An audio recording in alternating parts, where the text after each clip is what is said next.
What's up, you guys, and welcome back to another episode of the Call Me Thursday podcast. You're here with your best girl, Sarah, and she's here solo because it is my first solo episode. So I am riding just me, no Sav today, and I'm just going to jump right into it because this is something that I feel like when we first started the podcast, I hated talking about work, but I always ended up talking about it. And then when I asked you guys, hey, what should I talk about? I'm doing my first solo episode. I'm not really sure. Really, the response that came back was work related. So today I am doing 3 questions to ask yourself if you're thinking about quitting your job. I've talked about this on the podcast before. Maybe some things that makes you, maybe slow down a little bit, maybe consider, okay, is this really the right move for me? Because my whole thing with quitting a job is if it's not working, it's not working. Like I am not going to be someone that tells you, never quit or, don't even think about quitting. You're not a quitter. Like I think I had that thought my first job out of school. Like I had this thought of like, you're not a quitter. So even if you're miserable, you can't quit. Like, no, hey, if it's not working, it's not working. I'm big on like, do your best to make it work. But at the end of the day, if it's not working, stop trying to put a square peg in a round hole, like know when it's time to let go, cut bait, move on. And all I'm saying is these questions are supposed to be things, in my mind at least, that help you validate, okay, is this really something I need to do? Like if it's not working, let it go, but just validate that it's not working, So these are 3 things that aren't necessarily like tried and true. I mean, again, guys, I am only like in my late 20s, so I don't have all the career experience in the world, but I've quit a couple of jobs in my 20s. And so these are things that I didn't always know, but maybe I knew in the back of my head, or I wish I had them in just like a succinct place that I could go to. So without me preambling so much, let's just get right into it. 3 questions to ask yourself if you're thinking about quitting your job, which, hello, we've all been there. Question number 1, do you feel like your head is clear? Is your head clear? And is it as bad as you think it is? There's that thing about making a decision. It's called like the HALT acronym. Like, are you hungry? Are you angry? Are you lonely? Are you tired? Like validate for real. Is it as bad as you think it is? Like there have been times where like I was in a tough season, whether it was with this job or past jobs. And like I have one bad day, one bad conflict with a colleague, one bad conflict with a boss, and you're walking out and you're on LinkedIn or you're on Indeed and you're like looking for another job, or you're like, I just forget this. I don't need this. Like just like really reactionary, I guess. And so the first question that I'd kind of encourage you maybe to ask yourself is like, do you feel like your brain is clear? Is there a bunch of noise? Is there a bunch of emotions? You guys know I've been talking about this kind of in our larger episodes. This idea of like growing up. I really feel like I'm personally in a season where like I'm being called to grow up a little bit. I think obviously stepping into marriage and just in some other areas of my life, I think in the most gentle way possible, I feel like God's calling me to like grow up a little bit.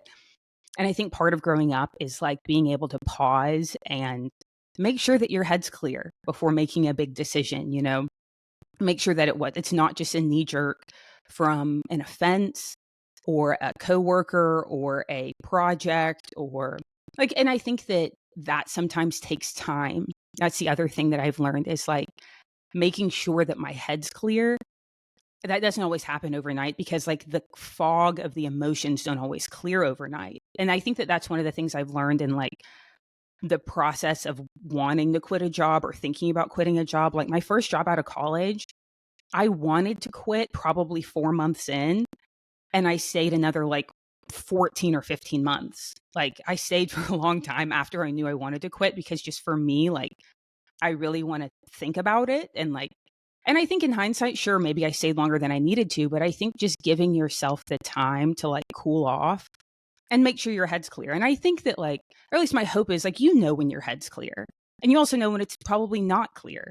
So bounce it off of people that you trust. I mean, I've got incredible parents. I've got an incredible fiance. I've got incredible friends that I can kind of bounce the situation off of. But yeah, number 1 thing I would say, like first box to check is, do I feel like my head's clear?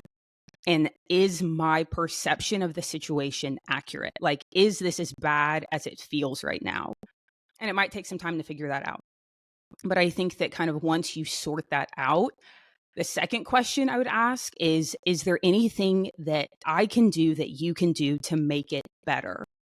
So it's like almost these are kind of like 3 questions that you have to kind of think about in order, I think. So like the first question is, okay, is my head clear? Is it really that bad? Okay, you validated. My head's crystal clear, actually. Like, I'm not being emotional. I'm not being dramatic. I'm not being over the top. I'm not being hyperbolic. Like, yes, in fact, my head is clear and it is clearly a bad situation. And I clearly want to get out of here. Second question, okay, is there anything you can do to make it better? Is there anything in your power that you can do to make it better? And I think this one has been really challenging for me because, again, it requires a level of like maturity that feels really out of reach a lot of times, um, because it makes me step back and say, like, okay, like, what was my role in my being unhappy in my situation? I think it can be really easy if you put a lot of yourself into your work. Like, I'm kind of all or nothing girly, which has served me in a lot of ways, but kind of doesn't serve me in a lot of ways. But like, if I'm in, I am 10 toes down. I'm all the way in. So like, I put a lot of myself into my work, and that could be my 9 to 5, but it could also be the podcast. It could also be the studio I teach at. Like, there's lots of different types of work, right?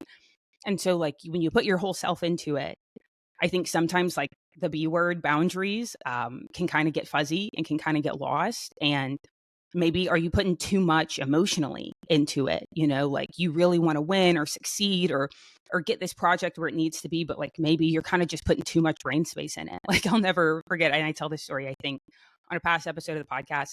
I was talking to my sister and I was like, this is Emily. And I was like, I just feel like all I ever think about is work. All I ever talk about is work. It's just work, work, work, work, work. And I'm tired of talking about work all the time. And she was like, well, have you ever tried just not talking about work? And I was like, a concept, crazy. And I think even like my fiance, he's someone who like, he doesn't love talking about work outside of work. Like he's not one to like give the play by play of his entire day when he's home, because he's like, hey, work's work and home's home. And I do think there's something about like men and women that are probably a little bit different, and like the, waffle brain, spaghetti brain, like men being able to kind of segment stuff a little bit easier than women. But I do think that like when I was in this really tough season at work, a year ago, 6 months ago, whatever it was, like I realized that like I was letting certain things and certain people have more of an influence on me than they should have, or that was healthy. And I think that it's really easy to say like my boss is the problem. Like he's the problem, she's the problem. It's their fault that I feel this way. But I think again, like, and y'all, and this is not because I have obtained it in any way, but I just feel like very stretched by this in this moment. And this feels like a level of like maturity that for me, for some of y'all, this might be easy, but for me, this is like so far out of my reach some days. But it's like, no, no, no, no, no. Like, it's not his fault that I feel this way. Like, what is it? Like that Eleanor Roosevelt quote, like, nobody can make you feel any kind of way without your consent. Like, why am I letting his words make me feel this way? Like, what part am I playing in my own kind of misery, And I think that takes kind of a lot to say, like, part of this is on me. And part of it is, yes, you would hope that everyone around you is perfect all the time and never goes through a bad month or a bad quarter or a bad year. Like you would hope that everyone knows how to act all the time. But like, if I don't know how to act all the time, that means the people around me probably don't either. And if I need grace, the people around me probably need grace. And so like, just take a minute and think like, okay, if I really do believe that like this situation is as bad as I feel like it is there anything that's in my power to make it better? And I think that that's something that's like really challenging. I think for me, it was an area of boundaries, but I think another question is like, okay, am I really doing my best? Like, man, I feel like my boss is on me, or my supervisor's on me, or they're ragging me, or they're breathing down my neck or whatever. Like, okay, well, like, are you doing your best? Is the work you're putting out the absolute best you can do? And I think that's a question to ask yourself. Am I doing the best that I can? And do I have the boundaries set up that probably should be set up so that way I can have a healthy relationship with my job? Because at some point, my lack of boundaries isn't like, it's not my boss's fault. It's not my boss's fault that I haven't put up a boundary, Now, if I have the boundary set, and if I'm doing the best I can and it's still not working out, then like, okay, then that's a different conversation. But like, I said the first one kind of takes a little bit of time, like is your head clear? Is it as bad as you thought or you think it is? That takes some time, but also the second one for me, like I've had to camp out here for it's been months. Like it's probably been I was in a tough position, just in a tough season at work and feeling like I was just having a really tough time, probably at the end of 2023. So, here I am now. It's, we're over halfway through August, and I feel like for the last couple of months, I've maybe been in a better headspace, but it probably takes 6 months to validate, okay, what am I doing that's making this not great? And so just kind of, maybe that's just food for thought. I think that that's kind of a hard pill to swallow sometimes, but maybe your misery is not totally somebody else's fault, and there is something you can do to try to make your situation a little bit better. So again, number one, is your head clear? Is it as bad as you think it is? Check. All right, we've confirmed it's horrible. There's no ifs, ands, or buts. Number two, is there anything you can do to make it better? We've thought about it, and we have tried everything. We have tried to make it better. We have tried to set boundaries. We're doing the best we can. So if your boundaries are set, you're absolutely doing the best you can. There's no more you can do, and that the job is just still not working. Third and final question. Okay, are you prepared? Can you quit? Can you afford it? That's probably, are you prepared / can I afford to quit? So if your head's clear, there's nothing else you can do. Now what? I think for me, especially when I was in a tough, I was kind of in the thick of it, guys. I didn't know what I was going to do. I didn't know how I was going to move, how I was going to proceed. And I think this can be true, not just in my current role, but in other roles that I've been in, in my 20s, in my working life.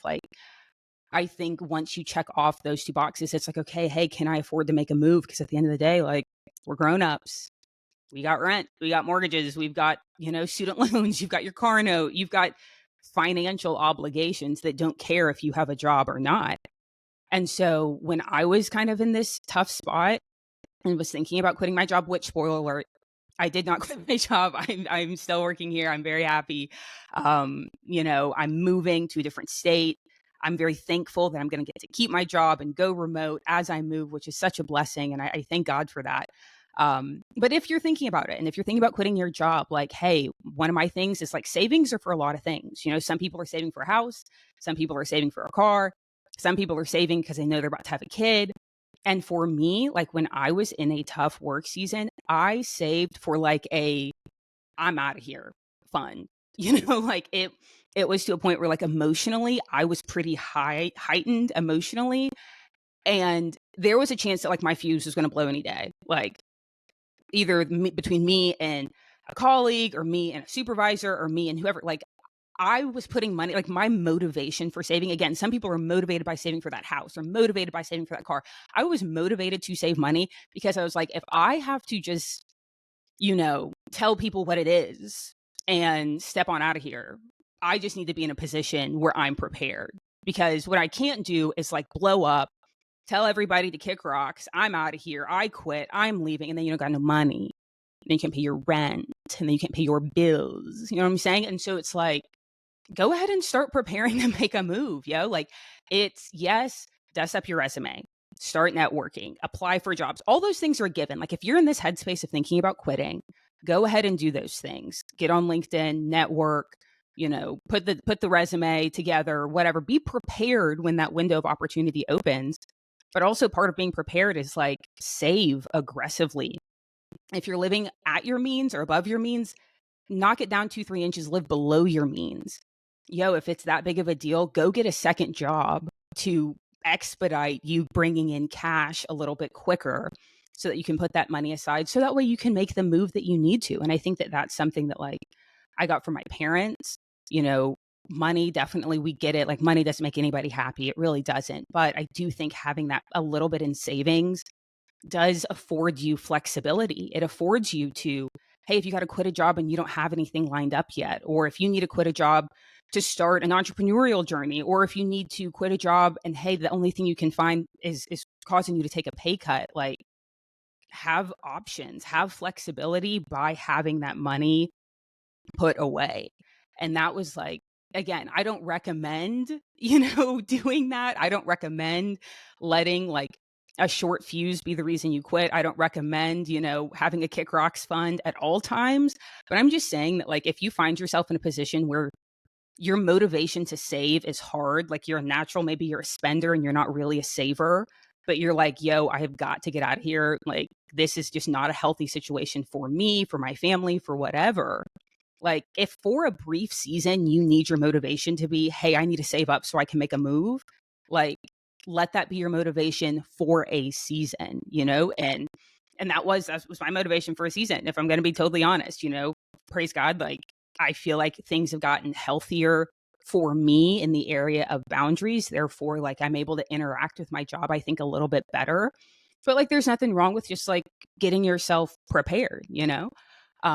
So man, 15 minutes went by really, really fast. But yeah, if you're thinking about quitting your job, 3 questions to ask yourself in order. Is my head clear? Is there anything I can do to make it better? And hey, am I prepared? Preparation is your resume, but also preparation is what's the pocketbook talking about? Like, what's the savings account looking like?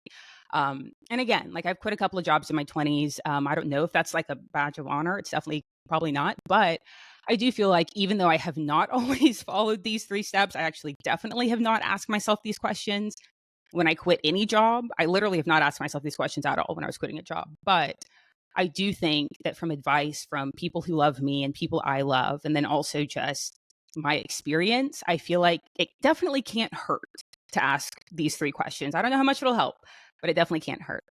Hope this helped somebody. And if you guys ever have an idea for a solo episode for us, or if you have like another question to add, I came up with 3 questions. What's a 4th? What's a 5th? Which one do you like? Which one do you not like?